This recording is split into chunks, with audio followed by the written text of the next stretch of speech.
On the other side of a storm is the strength that comes from navigating through it.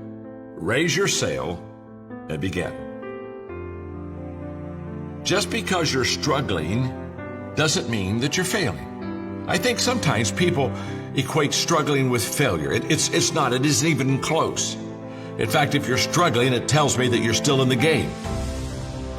We don't see these incredible opportunities first because every opportunity that you and I have is surrounded by a problem. I've never gone to an opportunity that I didn't have to go to the door of problems first.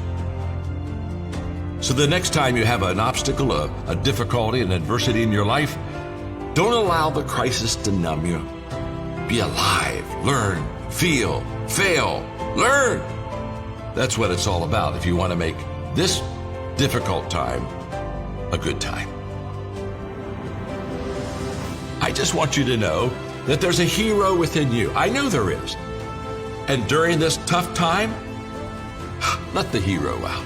Let people see the best of you, your highest aspirations.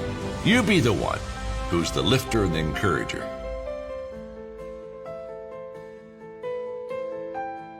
Hi, Mark Cole here. In the 20 years that I have been working alongside John Maxwell, we have never seen a time as critical as this for values-based, people-centered leadership. John Maxwell says that crisis separates pretenders from players. Always has, always will. That's the purpose of the Leadership When It Matters the Most series. John Maxwell has felt that in a time like this, that we need to be offering value and extending opportunity for people that want to make a difference. You see, crisis requires leadership that gives context, leadership that will step up and lead when others won't. Now, our goal is today in this time, as you spend a little time with us, that we add value to you so that you will multiply value to others. I hope that over the next few minutes, as John Maxwell shares a lesson that he has prepared for you right now, leadership when it matters the most, that you will take note, that you will take hope, and that you will take charge. Today is the day that in this crisis, you can make a significant difference. Now, it's my pleasure to bring to you John C. Maxwell. Hi, John Maxwell here. I'm so glad to be with you today. I really look forward to these Mondays coming and just sharing with you what I'm seeing as a leader, because all of us as leaders are doing our very best, not only to understand the times and answer the questions. A lot of them we sure can't answer yet, that's for sure. But it's just my way and the John Maxwell Enterprise way of serving you, adding value to you, coming into your life.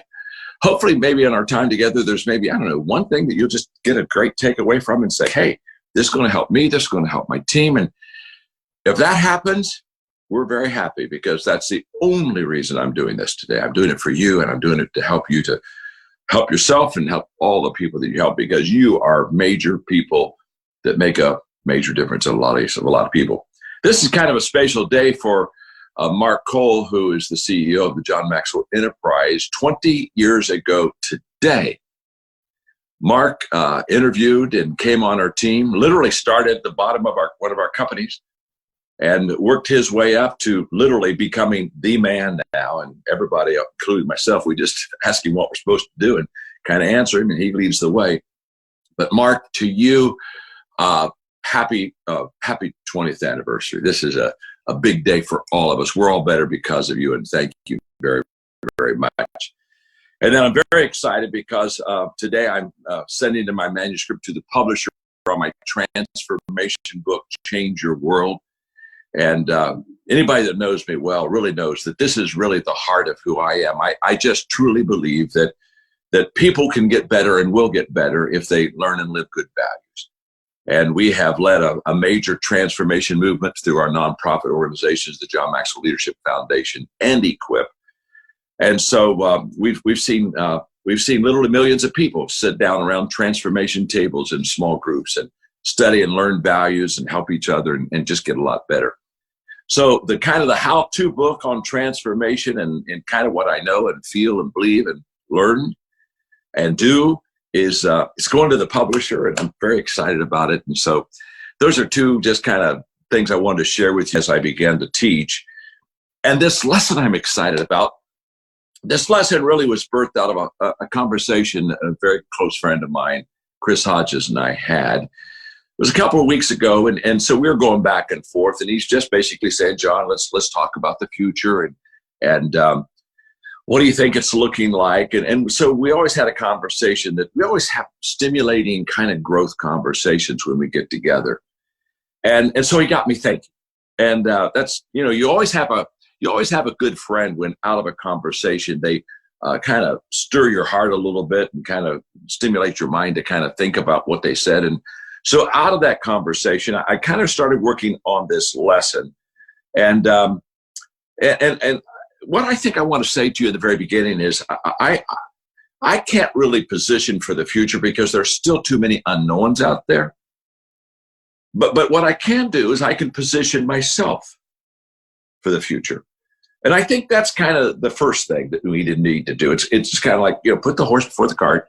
I think I need to position myself, or as Mark Cole shared with me, he said, be the future instead of see the future. And that's kind of what I want to talk to you about today. How do I be the person I need to be now that really does prepare me for what I'm going to see tomorrow? John Wooden, my mentor, said so many times to me, John, when opportunity comes, it's too late to prepare. And trust me, out of this crisis, there's going to be a lot of opportunity. I know that for an absolute fact. So that's not the question, will there be opportunities? There will be challenges, by the way, too, but challenges and opportunity go right together like success and failure. So that's not the question, will there be opportunities? The question is, how do I position myself in order for me to be the person I need to be so that as I see the future, I can really seize the moment? So let me just share with you just kind of an insight, something that I haven't really shared with anybody, but this is how I reflect, and here's how I write. I take a subject like this, okay, how do I maximize myself in the present? And what I do is I do two things when I get ready, when I want to reflect, when I want to think, when I want to begin to put words on my legal pad, when I want to begin to birth something that I'm either feeling, thinking. And what I do is I first of all, I get a question that frames what I want to think and meditate and reflect on. It's kind of like when I write a book, first thing you do is develop a thesis for that book, and everything in that book has to go to that thesis and come out of that thesis. Well, I do the same thing when I reflect and think. And so as I'm going through my questions, here's the question I wrote to prepare this lesson. The question is very simple. What am I doing right now that is right for tomorrow? What am I doing right at this moment that's going to be right for tomorrow? So that's the framing questions. And then what I do is I don't even write sentences. I just write one word, just one word. And I'll put several on. Maybe in this lesson, I put down maybe 16 or 17 words. That's all I do. I'll put on the left-hand column, just words that come under and fit under the framing of that question. And the reason I do that is I don't even start with a phrase or a sentence, is I start with a word because I want it to keep me on track. I want the word to be like an arrow that hits the bullseye of the target that I'm trying to hit. So these words are just like arrows that I'm trying to aim at the target. But here's what I do. I work the word in my mind and my heart, and I don't put a sentence down at the beginning because I don't want to get my mind going in just one direction. I just want to focus on the word and then let it begin to be, for lack of a better word, birthed within me. And then I'll start to work off of that word and maybe do a phrase, maybe a sentence, and then I onto that begin to attach things to it that fit that word, that phrase, or that sentence. And that's exactly, and I'm just sharing that with you because many of you have to teach, you have to lead, and if you have to do any writing or developing, it's not the only way, but it's just my way of taking nothing and beginning to birth something out of it that hopefully helps people. So that's what I did with this exercise. And so I'm going to give you some words today Now, the challenge with this lesson is I don't have enough time to give you all the words because I put down 16. I think there are probably 10 to 12 that really stick.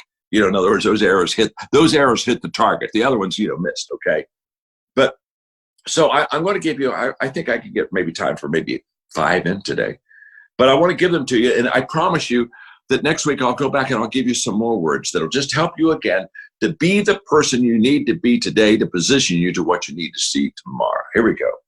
So what are some of the words that I embrace and practice right now to position myself correctly for tomorrow? Okay, the first word is humility.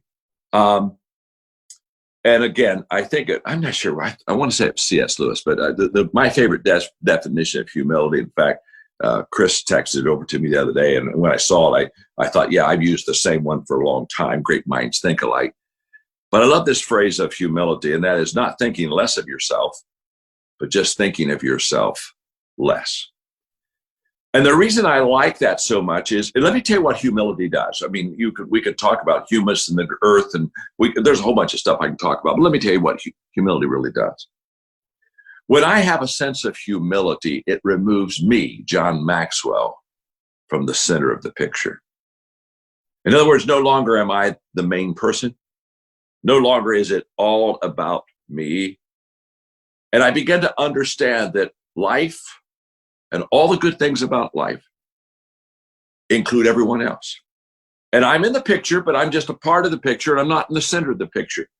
And I think for leaders, this is absolutely essential for me and for all of us to understand that yes, we may be the voice, and we may even be the picture that everybody sees, the person that everybody sees, but really it's not about us. And one of the things I love about a crisis is that every time we're in a crisis, it removes us from being in the middle. It again gives us a perspective that is so much bigger than who we are, and so much bigger than what we are. Again, I'll make this illustration short because I've shared it many times, and that is when I was in my 30s, I had a mentor who sat me down one day, and we had a 3-hour long conversation around the table. And he basically said, John, you're very gifted. And so people are going to come around and they're going to talk to you about how wonderful you are and how amazing you are. And he said, I just want you to know there's nothing amazing about you. It's your gifts that are amazing, not you. It's your gifts that are amazing. And people see you in your giftedness. And so therefore they say, oh my goodness, well, I raise books and I look at him speak. And he said, understand this, John. What they're amazed at is their gifts, but they can't separate the gifts from you, so they think you're amazing. He said, always remember, they're gifts. You didn't earn them. You don't deserve them. They were given to you. They can be taken away from you. They're from God. They're gifts, John. They're not yours. Now, steward those gifts, maximize those gifts, work hard to reach your potential in those gifts, but they're not your gifts. They were given to you. They're not yours. It's not about you. That was life-changing to me. And to this day, I still carry that. I mean, now that's 40 years ago. To this day, I still, when I speak at a convention with 20,000 people and everybody's on their feet giving me a standing ovation, I wave to the crowd and I give them the Maxwell smile because I'm their friend, and I'm walking off stage and I say, John, it's not about you. They're applauding your giftedness. Has nothing to do with you. Now, that's a real sense of what humility does and what a crisis does. I love to visit presidential libraries. I've been to every presidential library in America. Some of them I've been to 2, 3, up to 4 times. But if you ever go to the John Fitzgerald Kennedy Library in Boston, I've been to that, I think, 4 times. But it's a great one. If you ever go to that, on his desk in his office, he had a plaque that he looked at every day as he was president of the United States. And the plaque said, oh God, thy sea is so great and my boat is so small. Love that. What was JFK doing and saying with that plaque on his desk in the Oval Office? He was basically saying that I keep this plaque, these words in front of me for 2 reasons. You see, the words of that plaque express awareness and dependence. And awareness of the fact that John Kennedy was aware that there were things that were much greater than he was. I mean, your sea is so big, my boat is so small. There was an awareness that there was a greater than him. And there was a dependence that he was going to have to depend upon God. He was going to have to depend on faith. He was going to have to depend on someone greater than him as a leader to get him through the process. Let me tell you what my favorite time was being an American. As I look back at my 73 years, I can point to you when I was more proud to be an American than any other time in my life. It was right after 9/11. And you remember that incredible, catastrophic event.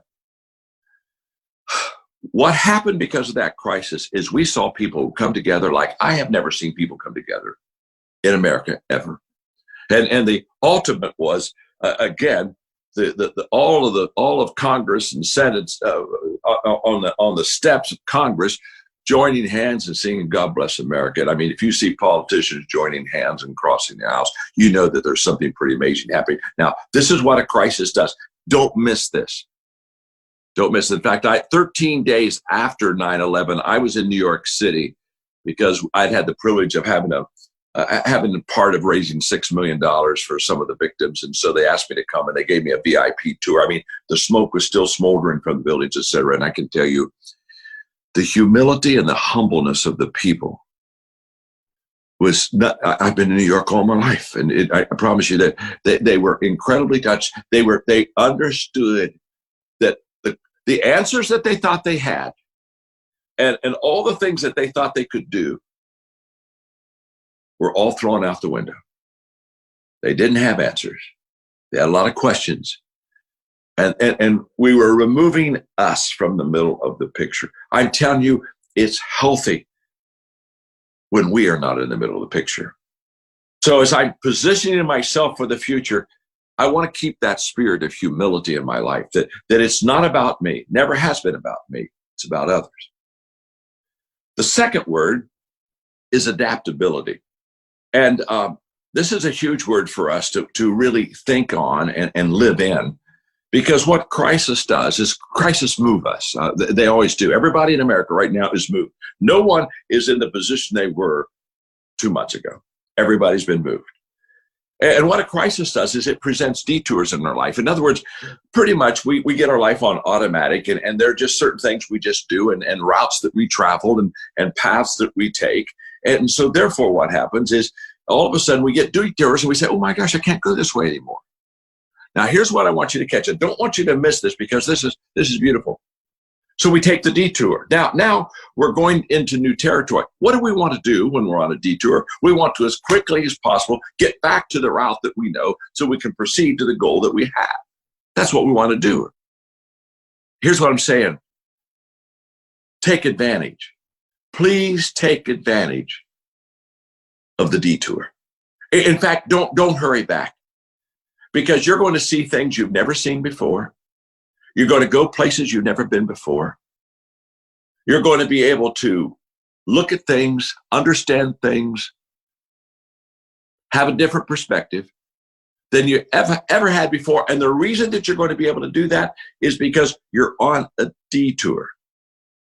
When I wrote the book Leadership, it was all about the fact that leaders that are most successful are leaders that are most adaptable, flexible, agile. They're able to see the moment, but they're also able to seize the moment. There's a teaching of Gandhi that I want to give you right now that I have held very close to my heart for the last 4 or 5 years. And so I want to pass it on to you. But it talks about growth, adaptability, change within our lives. So let me read to you what Gandhi said. Constant development is the law of life. And a man who always tries to maintain his dogmas in order to appear consistent drives himself into a false position. Gandhi just basically says, if we're growing, if we're learning, if we're trying to hold on to certain things that we held on to 20 and 30 years ago, because of people are expecting that type of behavior out of us or that type of attitude, whatever it might be. He said what happens is it begins to cause us to act what we really aren't. And it puts us into a false position. In my world, we'd probably be called a hypocrite. Now, that false position phrase just grabbed me so much that I wrote down what I think false position is. And let me read it to you.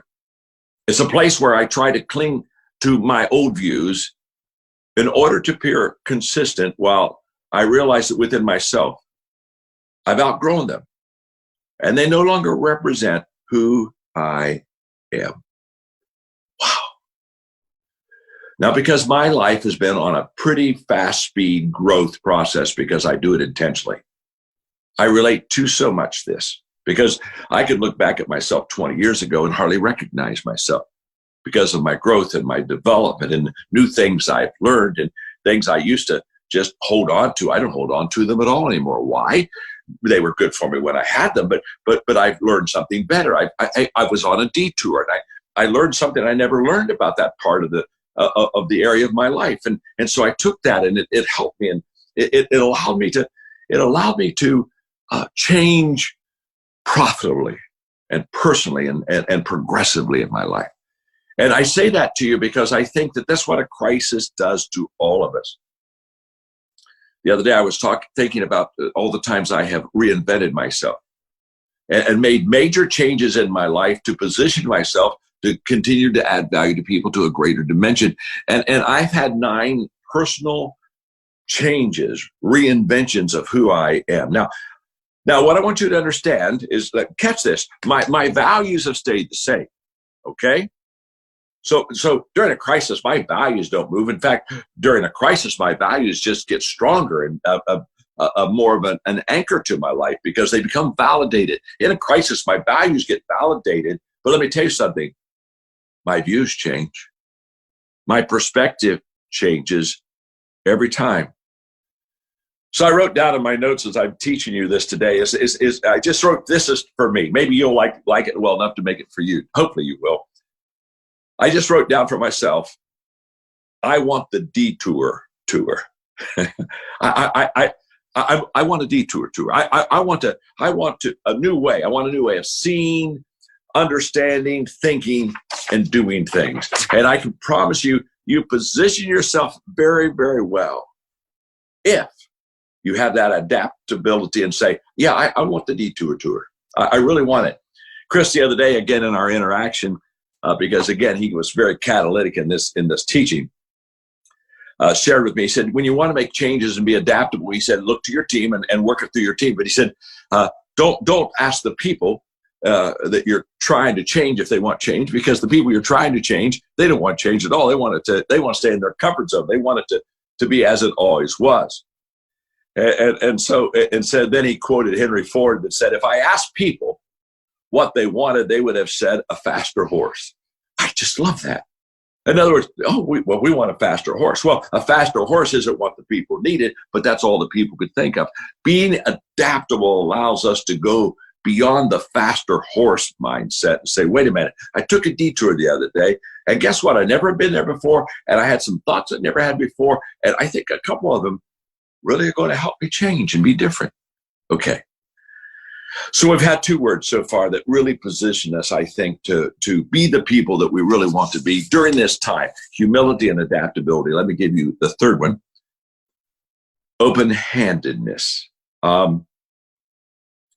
You see, during a crisis, the first thing that happens to us is change happens very quickly, and we are kind of blindsided like we were here. And so we began to say, okay, what's going to happen to me? The first question, whenever there's any kind of catastrophic change, the first question isn't what's going to happen to you. Can I tell you something? I'm not worried about you right now. The question is, what's going to happen to me? Okay, back to that humility. We're back in the middle now, okay?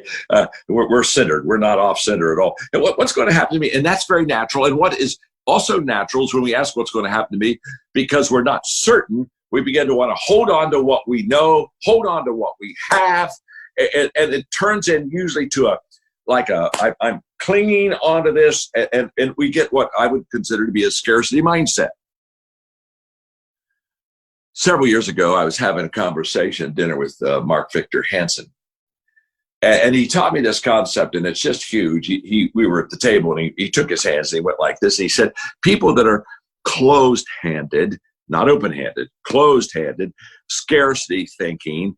He said what they do is they get something important to them, and they just hold on to it, and they say, I can't let it go. I've got to keep it. This is my security, and I don't want to be without it. And he said, let me tell you something about closed-handed people. He said, opportunity comes by, but I can't reach out my hand to take the opportunity that's present because my hands are closed.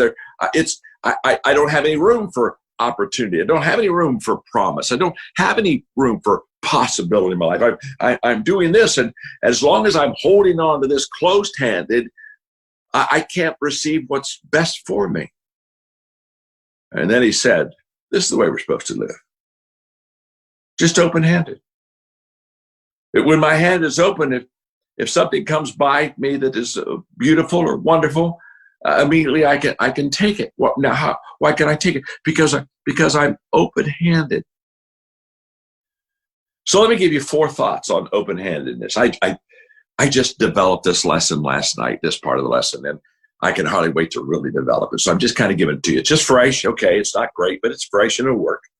And by the way, take it, make it better. That's what I do. I give people stuff, and I expect them to go do something better with it than what I gave it to them. I wish they'd just bring it back on the better so that I can have the good too. But anyway, here we go. 4 thoughts on open-handedness. The first thought are these 2 words, sowing strategy. Okay, we're talking about sowing seed now, okay? Sowing strategy. Here's what my sowing strategy is to keep open-handed. Sow good every day, but sow more good on difficult days. And then when I say sow good every day, what I'm saying is always sow every day, always sow. Robert Louis Stevens said, I judge the success of my day by the seeds I sow, not by the harvest I reap. So what I'm talking about now is sow every day. That's it. But during difficult days, now this is timing. During crisis, during the coronavirus, right now, sow even more. Because you see, timing gives you your big ROI, always does. That's why if you're the first to help, you stand out above all the rest that help. The first to help stands above all the rest to help. Why? Because you were the first on the scene. Timing is essential. So in sowing and being open-handed in receiving, so in that process of sowing, just do it every day. But when it gets tough, really do it. Okay, that's huge. Okay, the next 2 thoughts on open-handedness are what I would call just the benefits of being open-handed, having an open-handed life versus a closed-handed life. The first thought is what I call the washing hands practice, and it's very simple. Very simple. When the right hand washes the left hand, guess what? The right hand gets clean too. See the moment that I bring my hands together and I say, okay, I need to wash my left hand. So I take my right and I'm washing it. It's not just a win for the left hand, it's a win for the right hand. It's a win-win. And that's what open-handedness always is. It's a win-win. People that aren't open-handed, they think that they're going to lose it and never get a return. So they close and hold on, and because they close and hold on, they don't get all those opportunities. They become a reservoir, not a river. Here's the second kind of benefit of open-handedness. It's the candle principle, okay? And the candle principle just simply says, we cannot hold a candle to light another person's path without having our path lit also. It's just a fact. If I'm holding a candle for you to help you in your path, guess what? My path is being lit also with the candle. So when I share the candle, when I wash my hands, there's a benefit win-win. Again, I mentioned briefly that this is Mark Cole's 20th anniversary of being with the John Maxwell Enterprise. And Mark has done that. He's been the right hand who's washed the hands of all of us, and his hands have been washed too. He's been the holder of the candle that's lit the path, and his path has been lit also. And he's a beautiful example of when you serve, when you give, when you're generous. It all comes back to you. One more perspective truth, and that is, and this is the perspective truth, that is how we view things is how we do things. So the scarcity mindset, the closed, not open-handed, but closed-handed, the closed-handed mindset, basically when it looks at something or someone that's needy, kind of looks in their hand a little bit, peeks in there and says, what can I spare? I don't know. Do I have anything that I can spare? Where an open hand, what can I share? World of difference. It's Ella Wilcox's poem. There's two kind of there are two kind of people on earth, I say. There's two kinds of people. The one who lifts and the one who leans. And basically she asked in that poem, who lifts and who leans? Wow. That's huge. Who's lifting? Who's leaning? If you're lifting, you're open-handed. You're helping people. Chris Hodges, again, because he's with me and interacting with me on this lesson, and it, has that huge, incredible congregation in Birmingham, Alabama. And when the coronavirus hit, they said, okay, hey, we won't be using our parking lot for church services. We can't gather that way, so we're going to use our parking lot and let it out, let the information out, and we'll test for the coronavirus. And they became the biggest testing site in Alabama. I think in maybe 2 or 3 days, 2,000 people were tested. And then he was talking to me the other day, and this is all open-handed. This is why he's so incredibly blessed, because he has an open-handed mindset. He said, the Red Cross, which has the vehicle, it has the resources to help people, but he said, John, they lack buildings and they lack volunteers. And guess what I have? I've got buildings, I got volunteers. So that we gave them all of our buildings, and we took our people and said, we'll be volunteers for the Red Cross. And it's just absolutely amazing. It's happening. And what he does, if you watch him online on Sundays, is he shows what he does is he shows all the things they're doing in the Birmingham area to add value and to help people, and all the community projects they're involved in. And he said, our online giving, it's up. It's higher than it's ever been before. Well, of course it's up, because people are seeing he's open-handed. He's passing it on to others. It's absolutely huge. Okay, let's go on. Words to practice that position us well, so that we could be the person we need to be, so that when we see what we need to see, it matches. The fourth word is discussion. Huge word, discussion.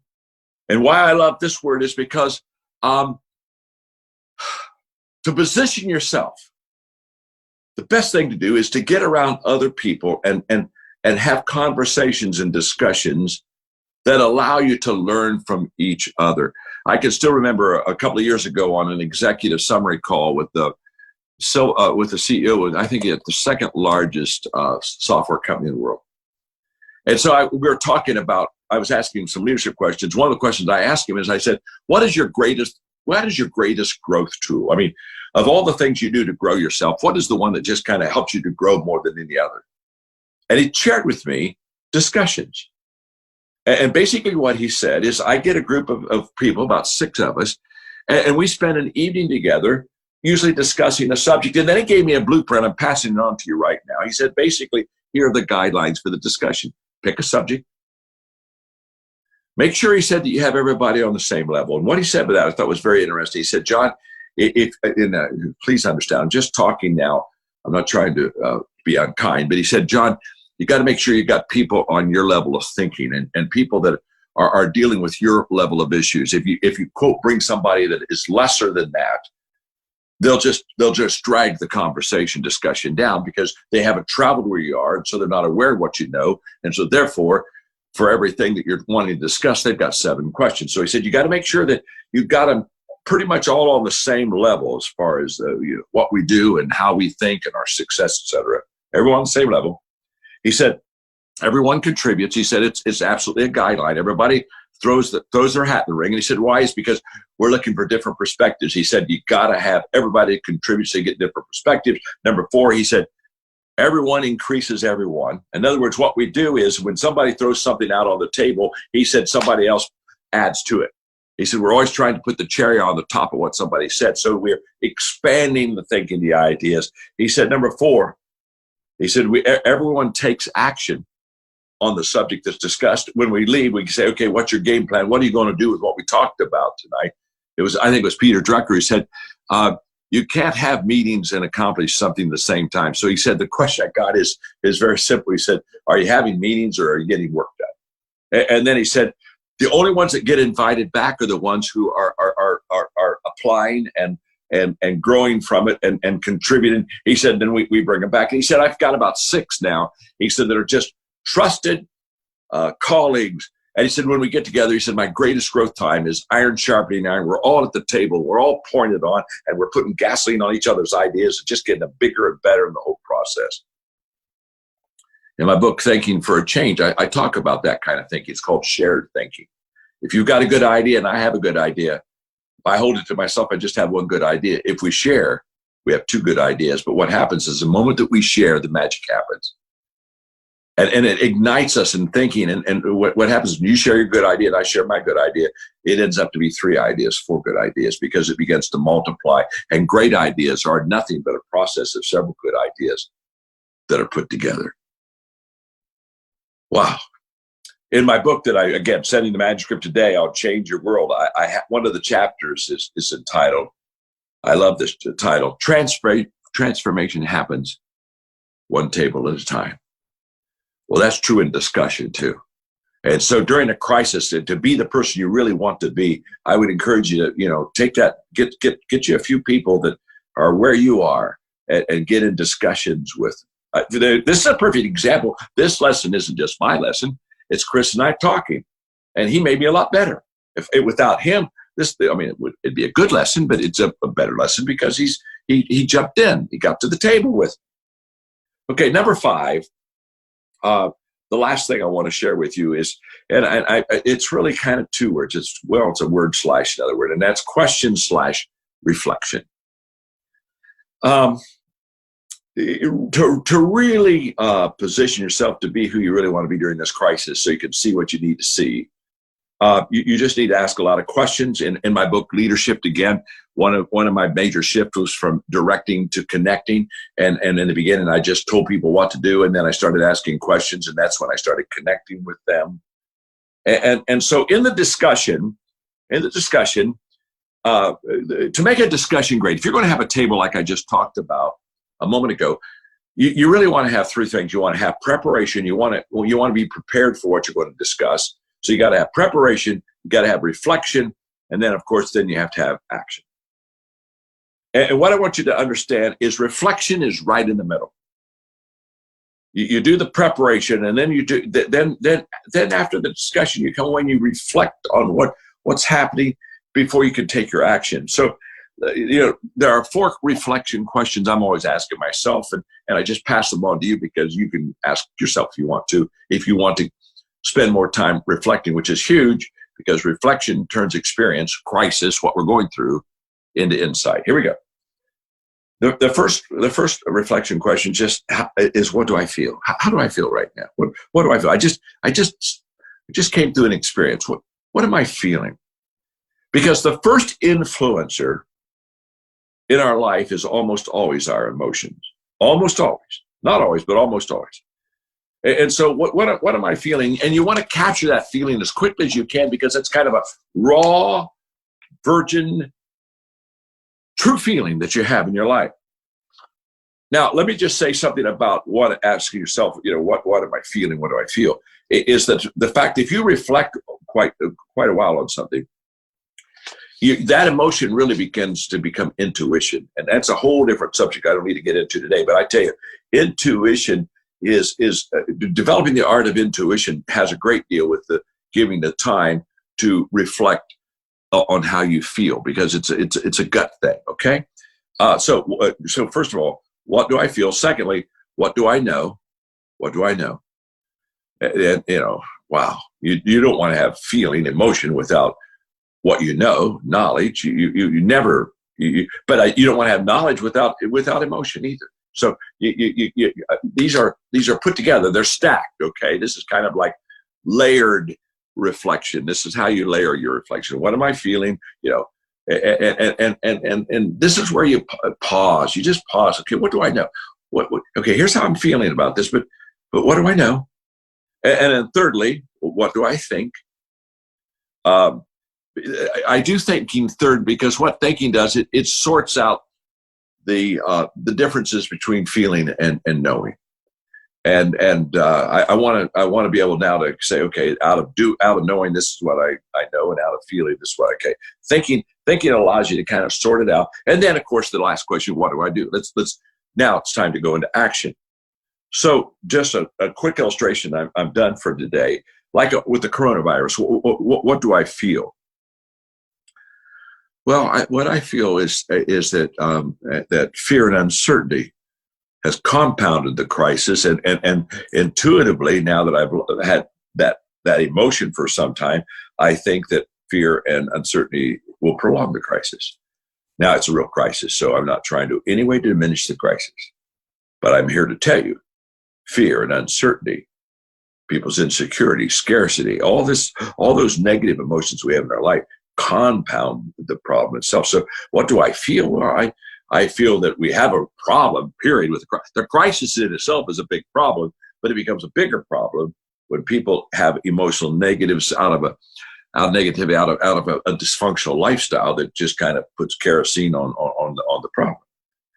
Well, what do I know? One of the things I know is that habits are being developed now in this crisis like no other crisis before, because of the prolongedness of the crisis. And people are living life in a different way. And you can just believe me that, people that are home that have to commute an hour to work in a city each day, one way and back and forth. Can I tell you right now, they're saying, home's kind of nice to do my work. And kids are online courses. They're saying, do I really need to go back to the dormitory? And do I really need to pay all this money and get all this kind of stuff? I'm just saying, habits are being formed. By the way, good habits are being formed. Bad habits are being formed. One of the things I know for sure is that if you are during this crisis forming good habits, you'll come out really much better after the crisis. And if you right now are forming bad habits during the crisis, you'll come out even worse for the wear. Trust me. The habits that we have, and we're in a prolonged issue, so we're creating habits right now, are either making us or breaking us. And what I know is the fact that not only are habits being formed, but opportunities are literally being discovered right now. It's very exciting to see them all the companies and research groups going for the vaccine, and you love that. They're all racing. Who's going to get it first? Well, all the good things you have and you and I have in our life in the area of medicine is because something bad happened, and somebody said, we got to find a medical answer to that. And what I know is this isn't going to go away quickly. I know that. It's very obvious now that even when we get some of our freedom back, until there's a vaccine for sure, that could be a reappearing process in our life. So what do I think? Well, what I think is that there's a dividing line between those who do well and those who don't do well. And this isn't where I think leadership really comes in. I think as a leader, you really need to do your very best to get people during this time to get themselves removed out of the middle of the picture and practice humility. I think that we need to help our people become adaptable and flexible and show them it's okay for us to move around, because we are. And I think it's very, very healthy for us with our people to teach them to be open-handed and generous and to get around and discuss it with other people on their level and spend time in reflection to getting better. So what do? I lead my people in the 5 things that I've just given you that you lead yourself. Because if this positions me well to be, again, the person I need to be so that I can see what I need to see, it also works for the people that you lead. So what you practice for yourself is you practice it, pass it on to others. And I love it. As you practice it, pass it on to others. Sit down with them and not say, this is what I know. Say, this is what I'm learning. This is what I'm practicing. This is what I'm trying right now. There's a real sense of the spirit of connection when you approach them that way. So anyway, love and blessings. I hope that helps you. And Next Monday, I'll come back and I'll give you probably 5, maybe 6 other words that will position you well in this crisis, again, so that you can do well as we get through it. So thank you very much.